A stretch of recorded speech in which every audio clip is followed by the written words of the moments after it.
Девочки, у нас дождливая погода, вечер, прохладно, но есть то, что греет душу. Посылочка с хоечками. Слушайте, я обожаю ирисы. Они такие прикольные, такие разные. Просто вау, да?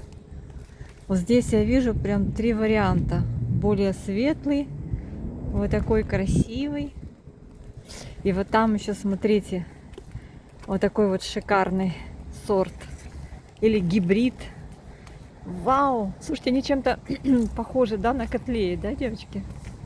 О, да? Супер. А, даже смотрите, это вот такой, а вот это вот такой. Ну, мне вот этот очень понравился. Красавчик, ну просто роскошь. Так, все, девочки. Раскроем посылочку и полюбуемся хоечками. Очень хочется открыть посылочку. Очень хочется. И нужно. Потому что уже несколько дней, да, вроде как в пути хои, поэтому нужно все проверить, чтобы они там... Ну, я думаю, что они хорошо упакованы. Погода сейчас, хоть и дожди, но не морозы. Так, сейчас надо здесь все открыть. Посмотрите, какое количество упаковочного материала у меня здесь. Я открыла коробочку, чтобы не шуршать. Не все это любят. В общем, здесь стаканчики, хоечки приехали в хорошем состоянии. Вот такой мой выбор на сегодняшний день. Это красавица Полинейра. Единственное, что не сильно развитая корневая. Тут я вижу у Полинейры только вообще вот такой, видите, один корешочек. Она была хорошо упакована. Сверху на ней был еще контейнер, для того, чтобы ничего с ней не приключилось. Вместе с ней ехала лакуноза Асами. Так, кажется, ее звать. Дело в том, что у меня есть несколько лакуноз, но так как я уже пришла к продавцу за конкретно вот этим вариантом полинейры, то я решила подобрать пару хоечек из списка в наличии, которые были. И симпатичной мне показалась вот эта лакуноска. Она очень такая веселенькая была на фото продавца. И так как у меня с моей лакунозой варигатной не все складывается хорошо, сейчас вам покажу, на каком этапе мы находимся уже спустя, наверное, полгода после приобретения, то я надеюсь, что этот вариант лакунозы меня порадует. Здесь я тоже особо так корней не увидела. Но думаю, что она стояла в теплице, поэтому есть воздушные корешки. Вот даже видно, если укоренение происходит в теплице, вы всегда увидите развитую вот эту корневую систему над грунтом во влажной среде. Но есть растущие два направления роста, развивающихся, и это радует. Так, ну а третья хоя, это, я сейчас даже и не вспомню название, но это интересная тоже хоя. Ее, по-моему, я подпишу, девочки, ее все любят. Она розовым таким красивым цветом загорает и очень здорово кустится, и такой шапочкой растет. Вот как бы тоже она приглянулась. Она сейчас встречается у продавцов. Ну, у кого-то она бюджетно стоит, у кого-то не очень. Радует, что Полинейра уже немножечко приобретает адекватную цену, как и многие хои, которые со временем такой скачок происходит в сторону уменьшения цены. Поэтому кто хочет побюджетнее купить, надо немножко подождать. В общем-то, теперь у меня их 3, но я пока не считаю, что она у меня есть, потому что пока не укоренилась, пока не пошла в рост. Считать, что она у меня есть, это, ну, как бы неправильно. В общем, пока я вижу, что у меня есть 3 черенка, но они должны адаптироваться в моих условиях. Так, я покажу вам свою варигатную лакунозу, которую я получила хорошим черенком осенью, по-моему. Но в моих условиях в зиму она, хотя и стояла в теплице, показала отрицательный результат в развитии. И она практически вот пропала. Я успела спасти вот этот нижний один узел, вот эти 2 нижних листика с махонькой такой, знаете, палочкой, как у нее междоузлия небольшие, поэтому мне удалось ее спасти. Но, конечно же, я считаю, что я взяла для нее большой, ну, на тот момент самый маленький контейнер. Вот не нашла я меньше, надо было просто наперсток взять. Я теперь это понимаю, что для укоренения надо брать прям наперстки. Поэтому она долго сидела. В общем-то, смотрите разницу между лакунозами. Вот такая разница. Это осами, да? Это варигатная. Ну и вот эта красота еще добавилась. По-моему, да, по-моему, валениана варигатная. Очень красиво разрастается, пышно, замечательно. Вообще мне нравится такая всякая красота и пестрота. Есть у меня еще одна лакуноза, которая Бруно. Сейчас вам ее покажу. Так, ну это вообще любовь любовная. Лакуноза Бруно, которая никаких хлопот не доставляет. Она приехала вместе с лакунозой варигатной. И посмотрите, какая разница. Она быстро пошла в рост, быстро адаптировалась, без всяких там тепличек, без всяких танцев, охов, вздохов. И вот дала вот такой вот длинный ус. Побежала, обняла новохост. Я ее не трогаю. Она ищет сама себе опору. Я жду, пока она нарастит листики, и буду ее, конечно же, черенковать. Вот смотрите, первое ее цветение. Уже вот-вот, скоро-скоро. В общем, вот такая красавица. Для того, чтобы она была пышным кустиком, нужно, конечно же, ее черенкануть. Поэтому вот этот красивый усик через некоторое время я буду срезать и высаживать. Либо подсажу сюда, хотя я думаю, что она без моей помощи закустится. Ну, в общем, она классная. Сейчас вам покажу вместе с этими.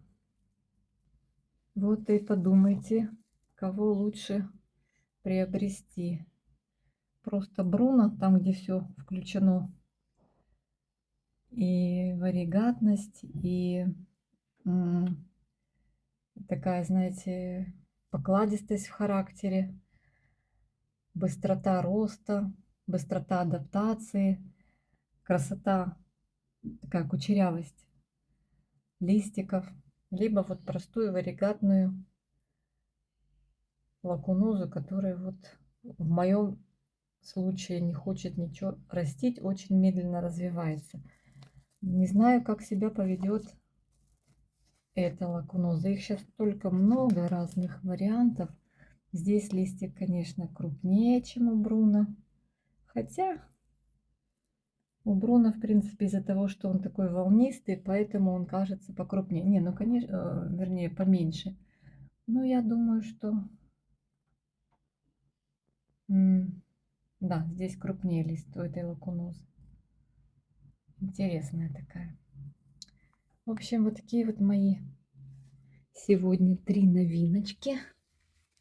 Пишите, какие у вас еще есть интересности. Вот. Теперь у меня 3 полинейры. альбомаргинатная, обычная и вот такая. Просто будет интересно понаблюдать, как растет вот эта красота. Девочки пишут, что вроде как она беспроблемная. Ну, хочется в это верить. Так, я думаю, что пока сегодня я их не поливаю, ничего с ними не делаю, а завтра уже я их обрызгаю каким-то адаптогеном типа HB101 и пролью немножко. Ну, они такие не пересохшие, но интересные. Вот такой мой выбор в этом сезоне. И столько стаканчиков приехало мне. Я думаю, что надо эти стаканчики просто в виде двойных поставить один в один, чтобы были устойчивее, чтобы устойчивее стояли на полочках и не переворачивались кустики. Потом можно будет, мне кажется, прорезать здесь дренажное отверстие сделать, чтобы водичка лишняя стекала. Так что вот такие вот дела. Да, в сравнении с этими листьями латифолии, это, конечно, пузатая мелочь. Но на то она и есть мелколистная хвоя. Зато когда она распушится, разрастется, это будет очень красиво. Все, всех обнимаю. Всем мирного неба и хорошего настроения. Девочки, мальчики, пытаюсь укоренить в очередной раз черенок от хвои набаваенсис. В общем-то, в этот раз у нас минеральный грунт и на фитиле. Такой вот рюмочки. У нее уже был живой,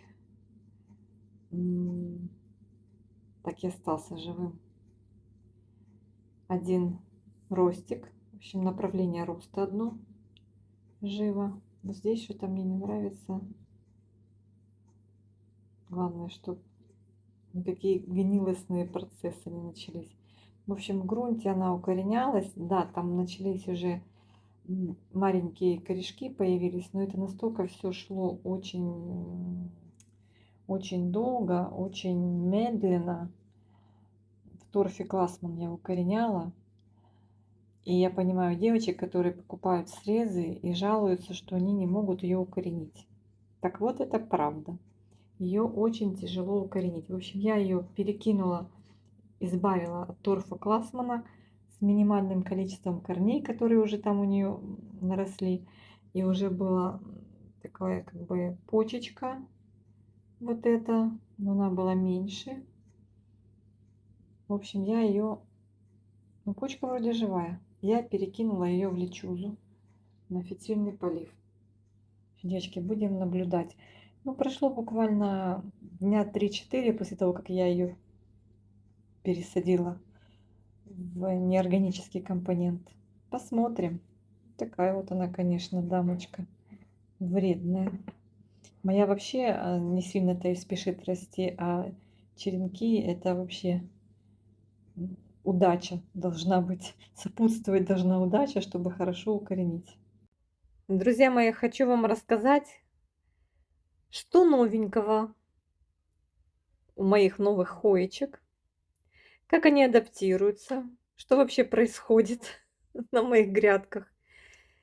В общем, конкретно по вот этим мелколистным новиночкам.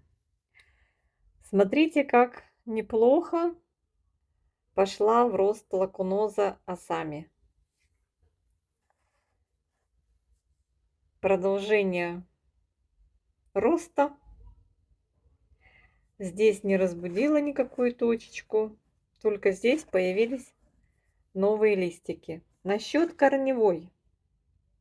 Корневая, девочки, слегка, но появляется. По прибытию вообще не было никаких намеков на корни. Но было понятно, что там где-то процесс идет, потому что растение было бодрячком, и все было хорошо. Вот такая вот прикольненькая лакуноска адаптируется в моих домашних условиях. Так, ну, виновница всего этого заказа тоже спешит порадовать. Новые листики у Полинеры. Я ее называю варигатной. Ее называют иннер варигатная. То есть варигатность внутри, внутри листа. Ну, вот такая красотка. По корням, по корням. По корням тоже неплохо. Видите, они появились, их стало больше.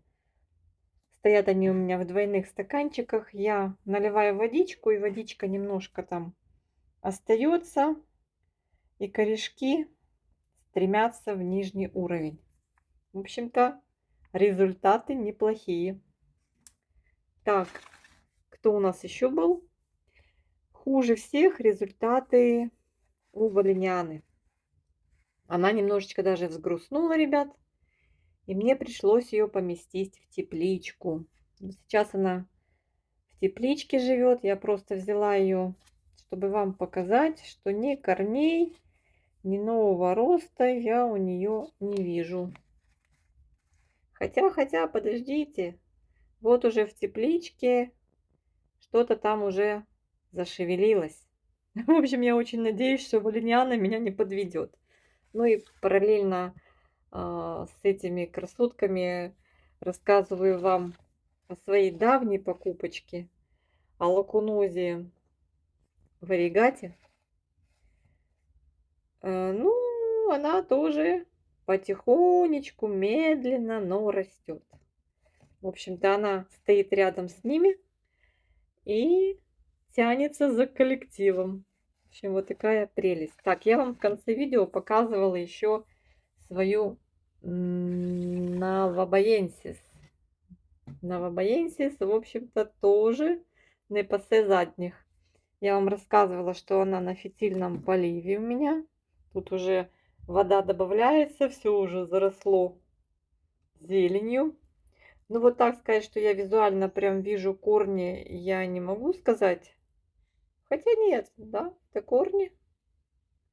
А нет, это не корни, это мне показалось. Но она начала свой рост. Так, сейчас, ребят, возвращайся обратно. Ну, вот один листик у нее отвалился. Вот здесь был еще один листик, и он не выдержал. Не выдержал такого, знаете, она же у меня переведена из торфа Классмана в лечузу. И вот листья пошли в рост. Кстати, вот эти два листа, они прям с торчком стали от большого количества влаги. Прям такие, ух. Ну и вот здесь был второй еще листик маленький. Он, влажность как-то вот ему не пошла на пользу. В общем, он у меня отвалился. Но я надеюсь, что скоро оно, я извиняюсь за свои непрофессиональные действия. Но видите, надеюсь, что ростик все-таки пойдет. Я вот этот листик зубочисткой, видите, вот так вот немножечко приподняла, потому что он растет и растет прям туда вовнутрь в лечуз. Но мне показалось это неправильно. В общем, вот так вот. Пока экспериментирую, надеюсь, что мне удастся укоренить и уговорить расти. В общем, вот такие мои красотки. За это время Хоя лакуноза Бруно успела зацвести. Сейчас вам даже покажу эту красоту. Я уже даже срезала пару череночков.